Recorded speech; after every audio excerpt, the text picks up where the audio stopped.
At 6 a.m. local time, Sea of Japan. The surface is calm. Beneath it, something unprecedented is happening.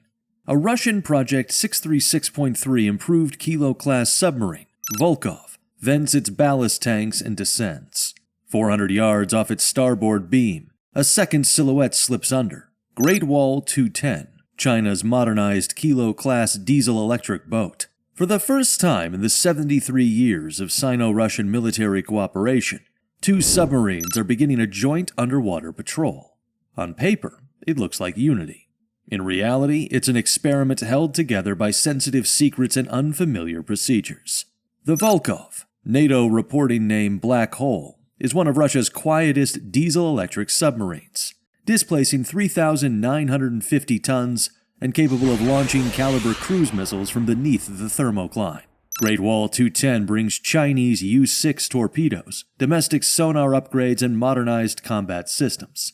Together, they are attempting a 2,000 nautical mile undersea transit designed to slip past the first island chain and into the Pacific. The patrol directly follows Maritime Interaction Joint Sea 2025, where both crews practiced submerged formation navigation, coordinated depth control, and shared water space management protocols for the first time. This included synchronized course adjustments and joint sonar measurement drills, procedures that normally stay locked behind national security doors. Sharing them now signaled political alignment, even if the tactical trust wasn't quite ready to match it. Above them, a surface escort forms a protective shell. Russian corvette Gromky, Chinese Type 052D destroyer Umki, and two dedicated submarine rescue ships, Igor Belisov and Zihu. But the composition reveals something the press releases do not. You bring a rescue ship as a precaution. You bring two, each carrying its own deep submergence rescue vehicle. Russia's Bester-1 rated for about 700 meters. China's LR-7, when both partners want independent emergency options. Trust? Yes. Complete trust? No. Belisov's presence is especially noteworthy. Its Bester-1 rescue vehicle was originally tested alongside planned divers during 2019 drills, marking one of the earliest signs that both navies were preparing, quietly, for deeper undersea cooperation. That history makes today's deployment less surprising and more calculated, the kind of planning that rarely appears in official statements. The submarines descend believing they are entering a test of stealth. They are entering a battle space the United States has been shaping for decades. Across the Pacific Arc, from Attic's reactivated runways to Shemya's sensor arrays, U.S. forces are already aligned. Nothing is being scrambled. Nothing is being hastily repositioned. The surveillance net is active long before the patrol begins. Japan's fixed Seabed acoustic network, a successor to JSOSIS, links hydrophones to Hibiki-class ocean surveillance ships and shore fusion centers in Hokkaido and northern Honshu. The system categorizes propeller tonals with remarkable accuracy. It's not glamorous, but it's brutally effective. The exact type of system adversaries only notice after it's too late. This is the story of how the Pacific's newest partnership collided with a detection architecture older than the alliance itself. This wasn't a symbolic dive. It was a rehearsal for one of the most demanding tasks in submarine operations: joint water space management. Submarines navigate by sound. They don't share ocean space easily, especially when doctrines differ and communication habits diverge. To avoid collision at depth, both sides must exchange their acoustic signatures, mechanical fingerprints normally guarded with extraordinary secrecy. For Russia and China to trade this data means one thing: the political signal outweighed the security risk. Acoustic signature envelopes for an active Kilo are among Russia's most closely held naval secrets. Releasing even partial data marks an unprecedented shift. China reciprocated with modified 636M propulsion noise curves derived from U-6 torpedo calibration trials, a rare peek at planned submarine acoustics. For both sides, this level of disclosure isn't cooperation, it's a gamble. Throughout August, Volkov and Great Wall 210 conducted synchronized transits through the Tsushima Strait, maintaining roughly 150 meters of spacing, close by submarine standards. They executed mixed doctrine sonar drills, simulated detection of notional NATO contacts, and coordinated battery charging cycles so one submarine remained silent while the other snorkeled. Satellite imagery showed both subs approaching Tsushima at 3 to 5 knots, consistent with submerged formation speed, confirming OSINT reports of synchronized navigation.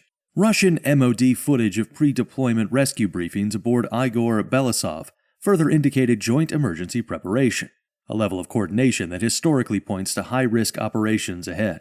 When navies rehearse rescues this thoroughly, it usually means someone expects to need them. Technically impressive, but the Sea of Japan is unforgiving terrain. To reach the Pacific, they must pass through choke points saturated with sensors. Japan's Seabed Acoustic Surveillance Network, a modern successor to the old SOSUS grids, monitors these waters with hydrophones sensitive enough to classify individual cavitation patterns. A diesel-electric submarine snorkeling generates a noisy spike of roughly 140 decibels. In the open ocean, that can be managed. Against an array designed to detect transient anomalies, it becomes unmistakable. Modernized arrays installed between 2016 and 2022 include fiber-linked low-frequency sensors specifically tuned to track diesel-electric tonals, the kind kilos struggle to mask. It's not a flaw, it's just physics, and physics doesn't care about press releases. Then there were the escorts. Submarines rely on uncertainty for protection. By pairing them with a visible surface group moving at predictable speed and bearing, Russian and Chinese commanders unintentionally created a consistent vector, a reference line that greatly simplified US and Japanese localization. What was intended as protection became a guidepost. AIS gaps from Gromky and Urumqi between August 3 through 7 matched prior Sino-Russian ASW drills, hinting at deliberate escort masking, a tactic that works only when the other side isn't already watching. As the two submarines crossed into the strait, the US Navy didn't react.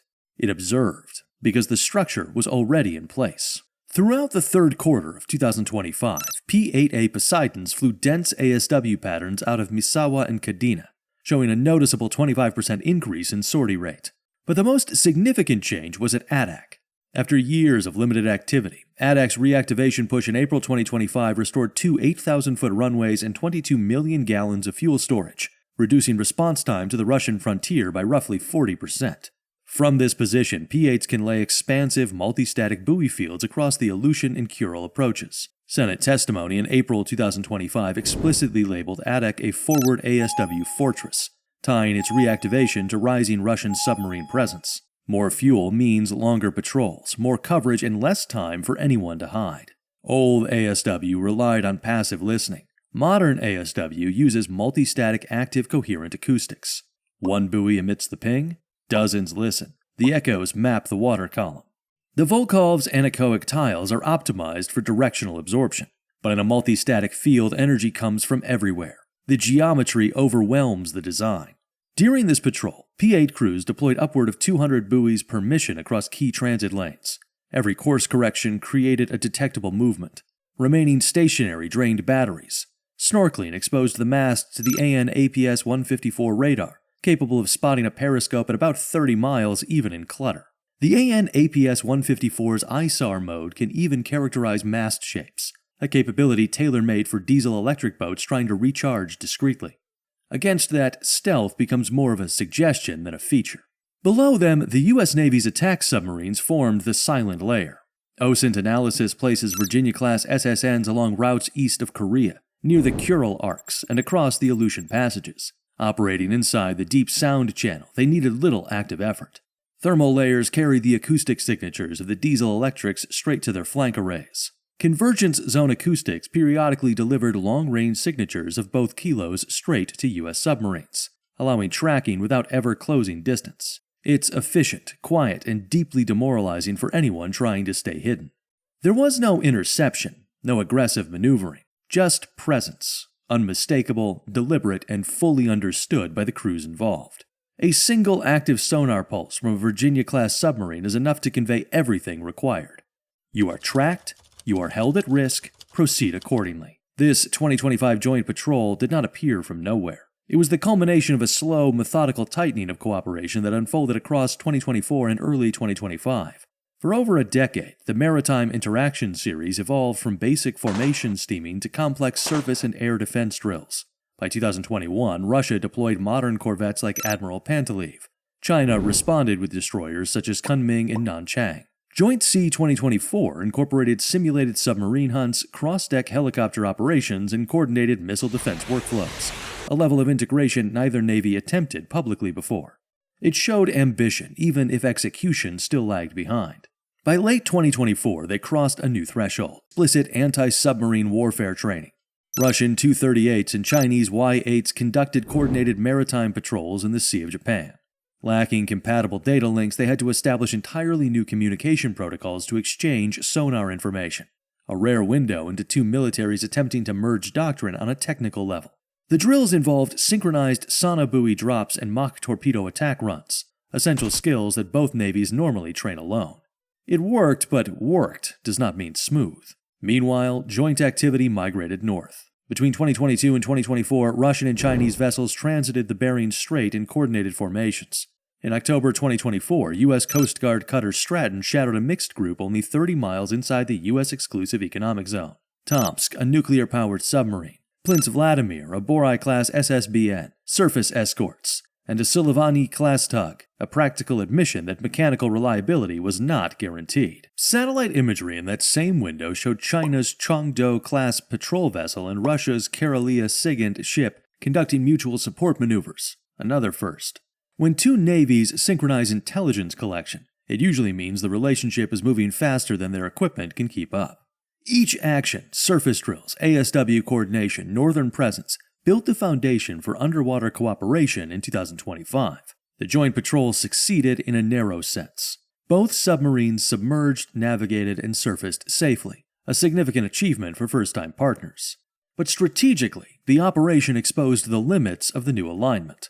The Pacific is immense, but its access points are few, and the United States has spent 80 years reinforcing those gates with seabed sensors, persistent P-8 coverage, nuclear-powered SSNs, reactivated Cold War airfields, and a command architecture built for exactly this scenario. Russia and China demonstrated they can deploy underwater together. The U.S. demonstrated that it can monitor them continuously.